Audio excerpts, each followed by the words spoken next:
My name is Emmanuel Uswala, my real names. I know my interviewer is surprised. I have to start like that. Okay. Prymorrs is actually it's like a stage name. How did it come about? When I got into radio and TV the first time, I needed the name to be unique, very unique. So I had to look here and there to find a name, an AKA that's going to be so nice and exceptional. But I'm not going to tell you where I got the name from. That is actually exclusive. I won't tell you that. Okay. People ask, you do this, you do that, you do that. What's up with the engineering thing? Yes, I do domotics. What does that mean? Building of automated homes. When you say automated homes, you have homes that have automatic stuff, automatic doors that you can actually use with the clap of hands to do stuff in your houses, and making life very easy. Luxury, kind of like luxury. For now, it's luxury because it's something that is out of reach for those earning below average. And coming back to the entertainment thing, which everybody knows me for, the other one is the private life.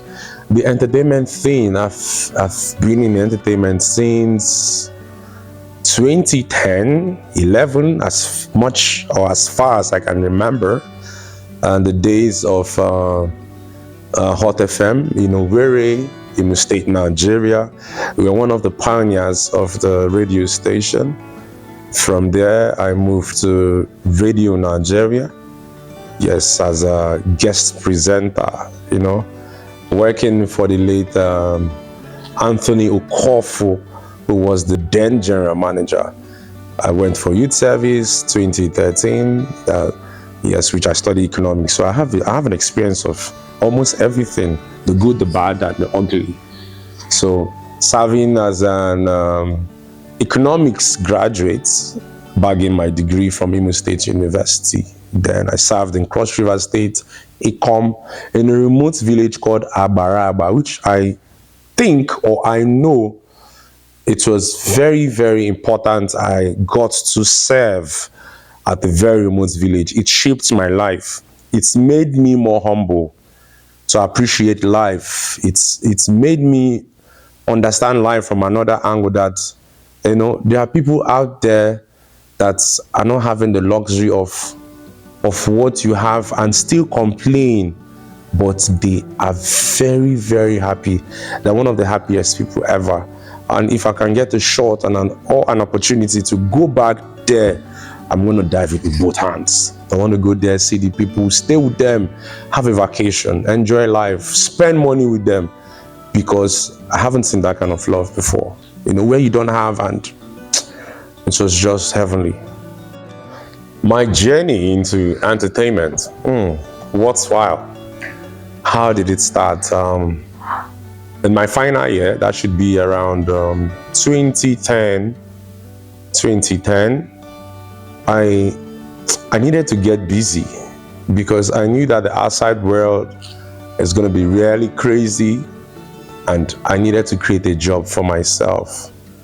So I became kind of like a radio rat, always coming around, the senior presenters, carrying their bags, doing stuff. And I feel in less than 3 months, 3 months to 6 months, I was very good at it.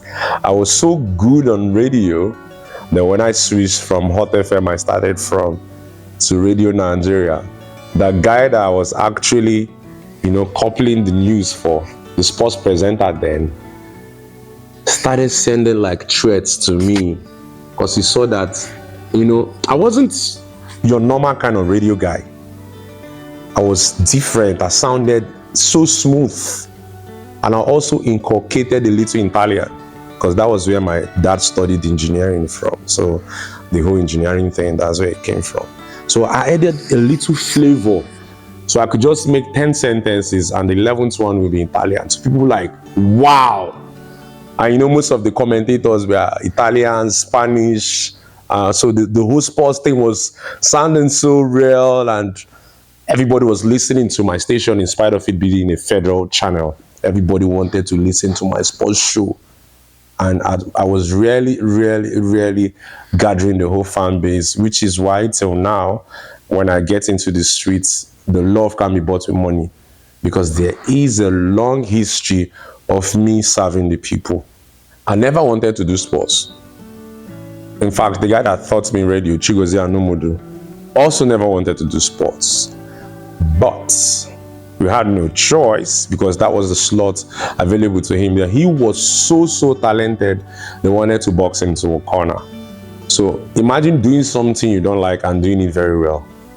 I had to become exceptional on radio, because I never liked sports. I don't even watch football. But I was on air commenting on matches I didn't watch. That was really crazy. So how did I do this, commenting on matches I didn't watch? I could be like, I go online. That's why we have the internet. I check out the names of these footballers and I'll say random stuff. Be like, see the goalkeeper was so test. Everybody knows the goalkeeper should be test, So it was common sense. So now switching from sports to entertainment was a gradual process. Most times on Hot FM then, the entertainment newscaster won't be around. I record it and I did it perfectly than he did. So that was how I started. I switched to Radio Nigeria, Heartland FM Owerri. I started doing the night shift. I started doing this, I started doing that, learning here and there, doing different things. And the hype thing came up when I came back from youth service. I needed an extra income. Actually, radio, TV is not really a job, but it's a good foundation for other stuff. I should call radio and TV a hobby that can actually bring you before men. So I had to start going to the clubs with my friend Radio Magic. I even spoke with him today. So Radio Magic was taking me to the club. Say, you start going outside, you will like outside though. And I want to tell you, when I started going outside, I loved outside, because outside is where the money is. So I was taking the outside very serious. Imagine coming back home and you have something that you made in 1 hour that can take you for a week. It was really exciting. I had to take it serious, and I was just going to the radio to do my shifts, and I knew where the money was coming from.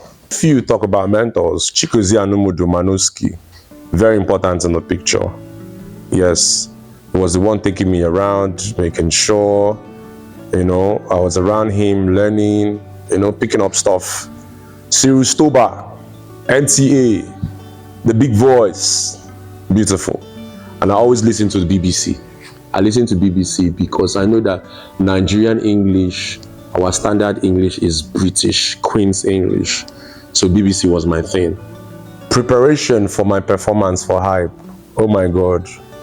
I do lots of rehearsals, but people don't know. I practice with beats. I watch other hype men. Sorry, I don't watch Nigerian hype men. I'm sorry. I watch other hype men from Little John, Fat Man Scoop.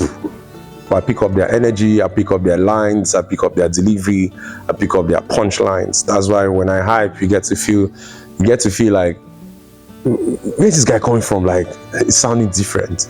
If you target the stars, you fall on the clouds. So if you go for the best, definitely you'll be there. If I talk about rituals, I make sure I try as much as possible to avoid alcohol. I'm not saying alcohol is bad, but I didn't want it to be a habit. I wanted a situation where myself could be my natural high. I didn't want it to be a habit like, if I no can see alcohol, I no go fit perform.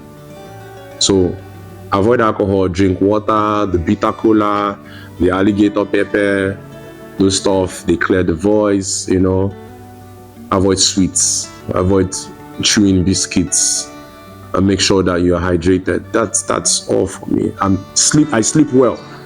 I sleep very well. What sets me apart, first of all, is my personality and background. But these things are not physical. What sets me apart physically is my style. From the hairdo, to what I wear. I like to stand out. I remember when I was invited for a performance in Abuja.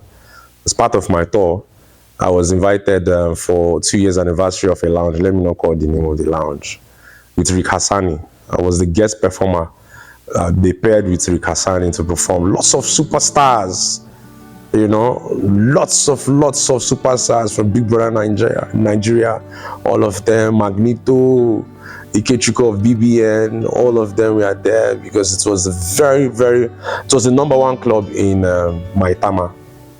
Now, they didn't allow me perform because of how I was dressed. I dressed too much. They knew once I got that mic, I was going to steal the show. They were like, you perform the next day, please. Growing up, I always had this feeling that nothing is too special. What do I mean by this? I'm not the kind of person like, at this level, I need to take all the pictures. I knew that something bigger is still coming. That's the kind of person that I am. I would say for hype men now, it's being plagiarized. What do I mean by this? Everybody is sounding the same. Hype is becoming noisy. How do you set yourself apart? You need mentors. You need people to look up to. You need to separate yourself from the pack.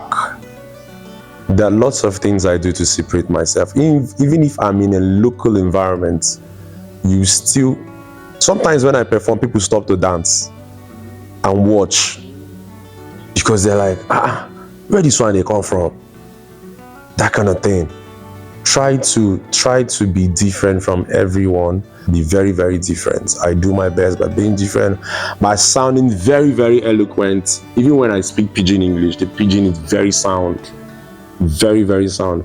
Try as much as possible to read, to study, watch other hype men, and be serious. Rehearse every day by day. You don't know where you're going to perform. I've performed with DJ Big N.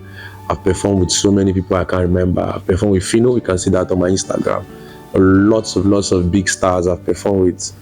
And who else have I performed with?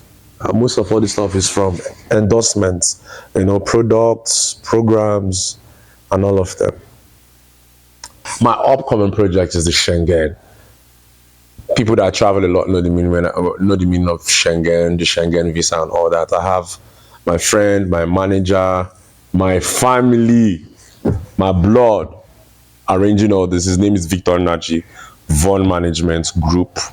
He is in Poland right now and is making sure that comes to pass. Okay, so I'm getting ready for my Europe tour, getting to go to lots of big places in Europe to perform is really something for me because I'm trying to take one stone to hit as much as many birds as possible. Yo, they call me Prymorrs Cubana, and this is VMAX TV. If it's not VMAX TV, it can't be real. Subscribe, share, and watch. Now there you go get all the hot stuff from